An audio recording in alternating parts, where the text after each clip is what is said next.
what is going to be the future of learning. I do have a plan, but in order for me to tell you what that plan is, I need to tell you a little story which kind of sets the stage. I tried to look at where did the kind of learning we do in schools, where did it come from? And, you can look far back into the past, but if you look at present-day schooling the way it is, it's quite easy to figure out where it came from. It came from about 300 years ago. And it came from the last and the biggest of the empires on this planet. Imagine trying to run the show, trying to run the entire planet without computers, without telephones, with data handwritten on pieces of paper and traveling by ships. But the Victorians actually did it. What they did was amazing. They created a global computer made up of people. It's still with us today. It's called the bureaucratic administrative machine. In order to have that machine running, you need lots and lots of people.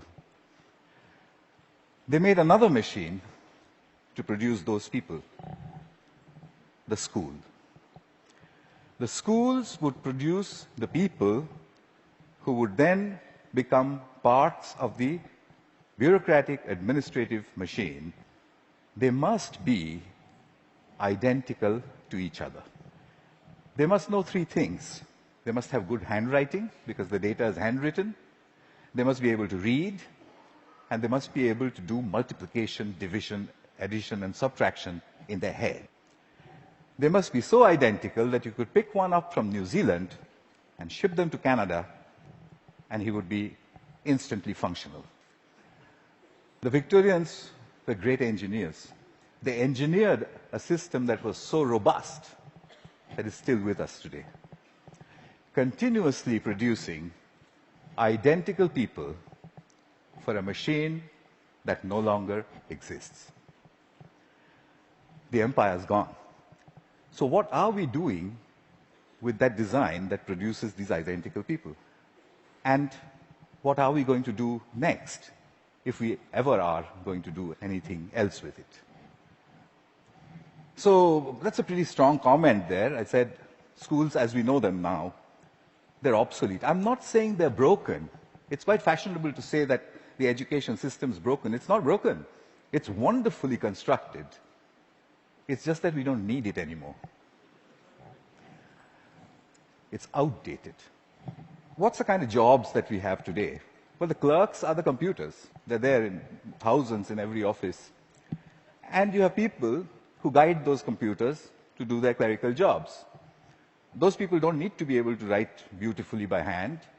They don't need to be able to multiply numbers in their heads. They do need to be able to read. In fact, they need to be able to read discerningly. But that's today. But we don't even know what the jobs of the future are going to look like. We know that people will work from wherever they want, whenever they want, in whatever way they want. How is present-day schooling going to prepare them for that world? Well, I bumped into this whole thing completely by accident. I used to teach people how to write computer programs in New Delhi 14 years ago. And right next to where I used to work, there was a slum. And I used to think, how on earth are those kids ever going to learn to write computer programs? Or should they not? At the same time, we also had lots of parents, rich people, who had computers, and who used to tell me, my son, I think he's gifted, because, he does wonderful things with computers. And my daughter, surely she's, extra intelligent, and so on. So I suddenly figured that how come all the rich people are having these extraordinarily gifted children? What did the poor do wrong? I made a hole in the boundary wall of the slum next to my office, and I stuck a computer inside it just to see what would happen if I gave a computer to children who never would have one, didn't know any English, didn't know what the internet was. The children came running in. It was 3 feet off the ground, and they said, "What is this?" And I said, "Yeah, but it's, I don't know." So they said, "Why have you put it there?" I said, "Just like that." And they said, "Can we touch it?" I said, "If you wish to." And I went away. About 8 hours later, we found them browsing and teaching each other how to browse. So I said, "But that's impossible. Because, how is it possible? They don't know anything." My colleagues said, "No, it's a simple solution. One of your students must have been passing by, showed them how to use the mouse." So I said, "Yeah, that's possible." So I repeated the experiment. I went 300 miles out of Delhi into a really remote village where the chances of a passing software development engineer was very little. I repeated the experiment there. There was no place to stay, so I stuck my computer in, I went away, came back after a couple of months, found kids playing games on it. When they saw me, they said, "We want a faster processor and a better mouse." So I said, "How on earth do you know all this?" And they said something very interesting to me. In an irritated voice, they said, "You've given us a machine that works only in English, so we had to teach ourselves English in order to use it." So, that's the first time as a teacher that I heard the word "teach ourselves" said so casually. Here's a short glimpse from those years. That's the first day at the Hole in the Wall. On your right is an 8-year-old. To his left is his student. She is 6. And he's teaching her how to browse.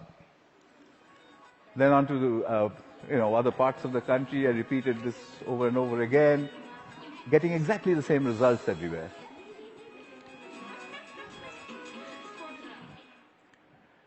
An 8-year-old telling his elder sister what to do.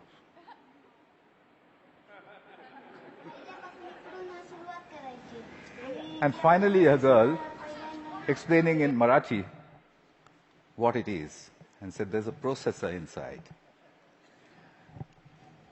So I started publishing. I published everywhere. I wrote down and measured everything. And I said, in 9 months, a group of children left alone with a computer in any language would reach the same standard as an office secretary in the West. I'd seen it happen over and over and over again. But I was curious to know what else would they do if they could do this much. I started experimenting with other subjects. Among them, for example, pronunciation. There's one community of children in southern India whose English pronunciation was really bad. And they needed good pronunciation because that would improve their jobs. I gave them a speech-to-text engine in a computer. And I said, "Keep talking into it until it types what you say." Okay. They did that and watched a little bit of this. Nice to meet you. Nice to meet you. The reason I end it with that, the face of this young lady over there is because I suspect many of you know her. She's now joined a call center in Hyderabad and may have tortured you about your credit card bills. in a very clear English accent. So then people said, "Well, how far will it go? Where does it stop?" I decided I would destroy my own argument by creating an absurd proposition. I made a hypothesis, a ridiculous hypothesis. Tamil is a South Indian language, and I said, can Tamil-speaking children in a South Indian village learn the biotechnology of DNA replication in English from a street-side computer? And I said, I'll measure them, they'll get a 0. I'll spend a couple of months, I'll leave it for a couple of months, I'll go back, they'll get another 0. I'll go back to the lab and say, we need teachers. I found a village, it was called Kali Kuppam in southern India. I put in hole-in-the-wall computers there, downloaded all kinds of stuff from the internet about DNA replication, most of which I didn't understand. The children came rushing and said, what's all this? So I said, it's very topical, very important. It's all in English. So they said, how can we understand such big English words and diagrams and chemistry? So by now I had developed a new pedagogical method, so I applied that. I said, I haven't the foggiest idea.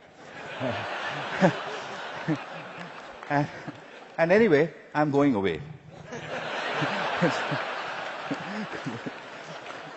So I left them for a couple of months.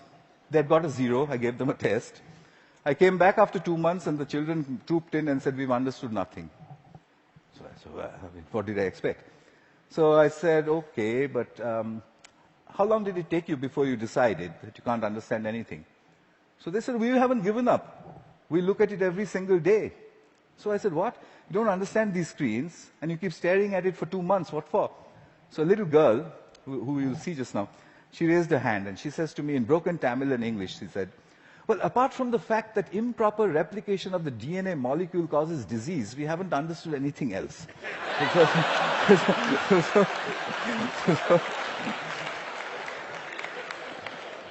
So I tested them. I got an educational impossibility, 0 to 30% in 2 months in the tropical heat with a computer under the tree in a language that they didn't know, doing something that's a decade ahead of their time. Absurd. But I had to follow the Victorian norm. 30% is a fail. How do I get them to pass? I have to get them 20 more marks. I couldn't find a teacher. What I did find was a friend that they had. A 22-year-old girl who was an accountant, and she played with them all the time. So I asked this girl, can you help them? So she says, absolutely not. I didn't have science in school. I have no idea what they're doing under that tree all day long. I can't help you. I said, I'll tell you what, use the method of the grandmother. So she says, what's that? I said, stand behind them. Whenever they do anything, you just say, well, wow, I mean, how did you do that? What's the next page? Gosh, when I was your age, I could have never done that. I mean, you know what grannies do.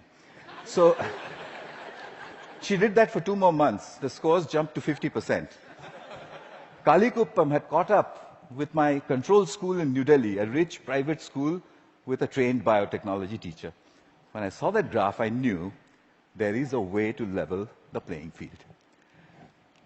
Here's Kalikuppam.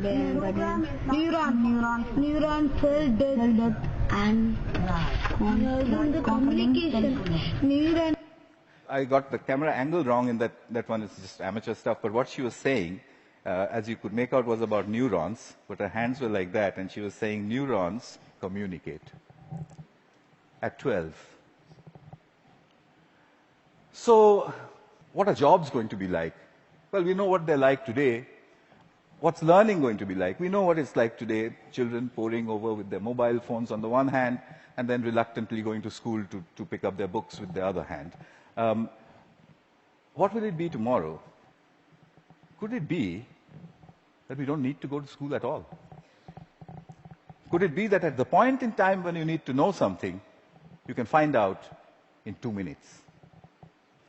Could it be a devastating question, a question that was framed for me by Nicholas Negroponte? Could it be that we are heading towards, or maybe in, a future when knowing is obsolete?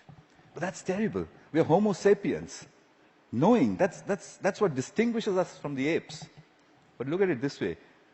It took nature 100 million years to make the ape stand up and become Homo sapiens. It took us only 10,000 to make knowing obsolete. What an achievement that is. But we have to integrate that into our own future. Encouragement seems to be the key.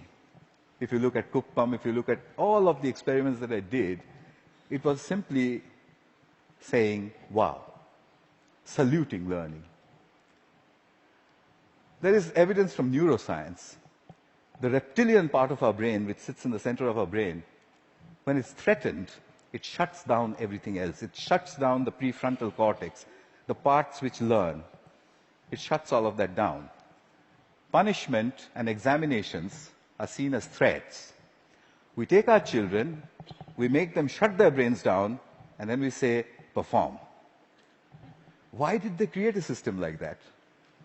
Because it was needed. There was an age, in the age of empires, when you needed those people who can survive under threat. When you're standing in a trench all alone, if you could have survived, you're okay, you passed. If you didn't, you failed. But the age of empires is gone.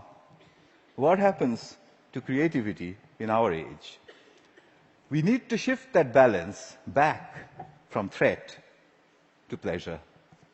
I came back to England looking for British grandmothers. I put out notices in papers saying, if you're a British grandmother, if you have broadband and a web camera, can you give me 1 hour of your time per week for free?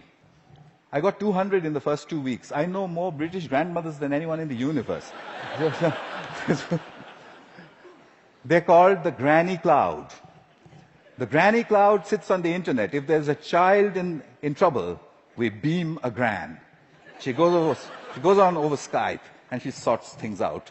I've seen them do it from a village called Diggles in northwestern England, deep inside a village in Tamil Nadu, India, 6,000 miles away.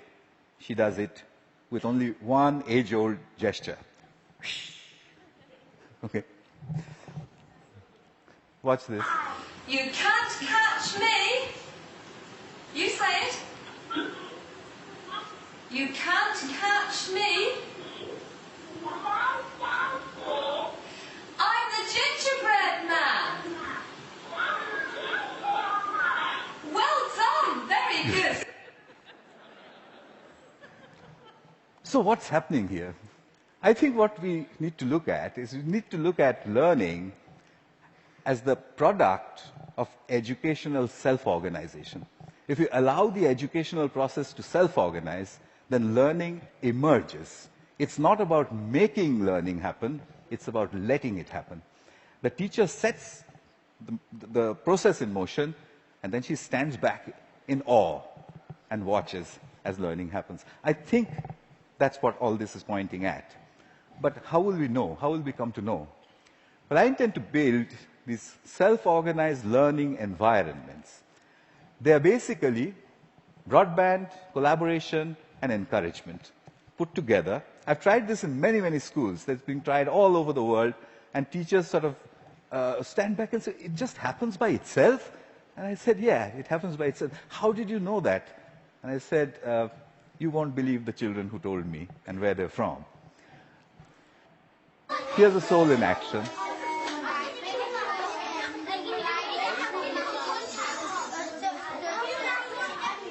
This one is in England.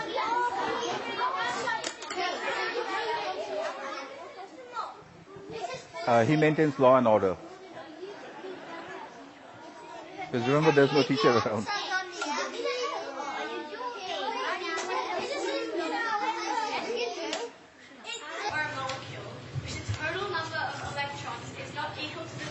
Australia.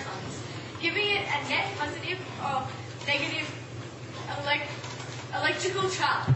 The net charge on an ion is equal to the number of protons in the ion minus the number of electrons.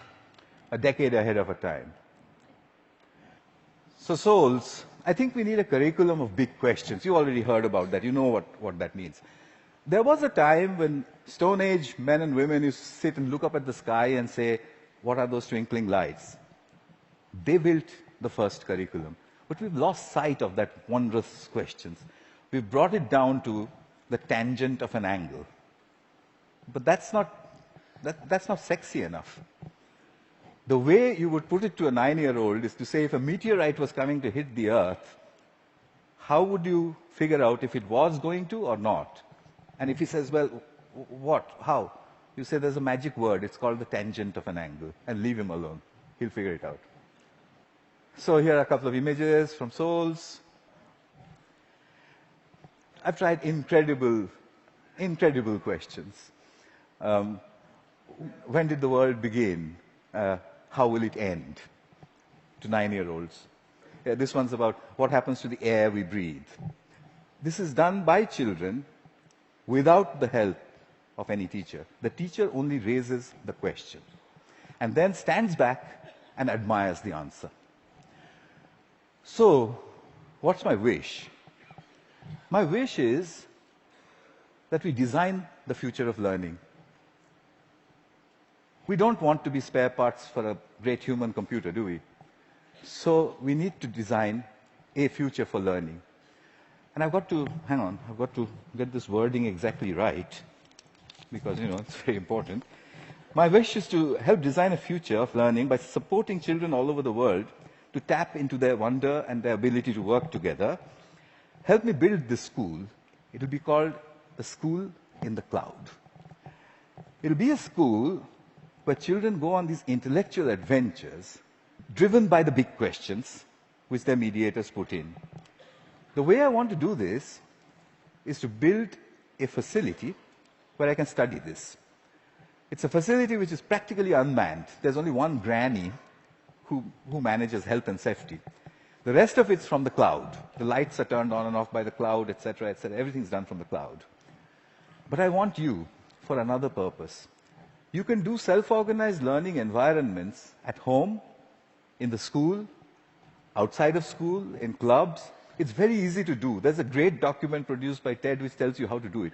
If you would please do it across all 5 continents and send me the data, then I'll put it all together, move it into the School of Clouds, and create the future of learning.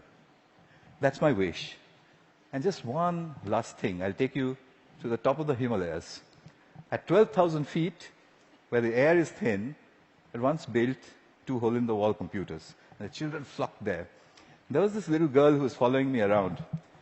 And I said to her, you know, I want to give a computer to everybody, every child. I don't know, what should I do? And I was trying to take a picture of her, you know, quietly. She suddenly raised her hand like this and said to me, "Get on with it."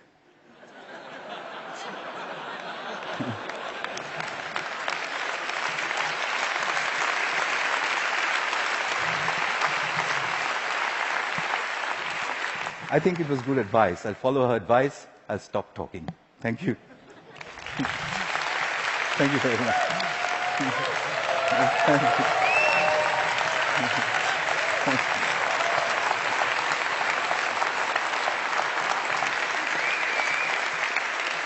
Thank you very much. Wow.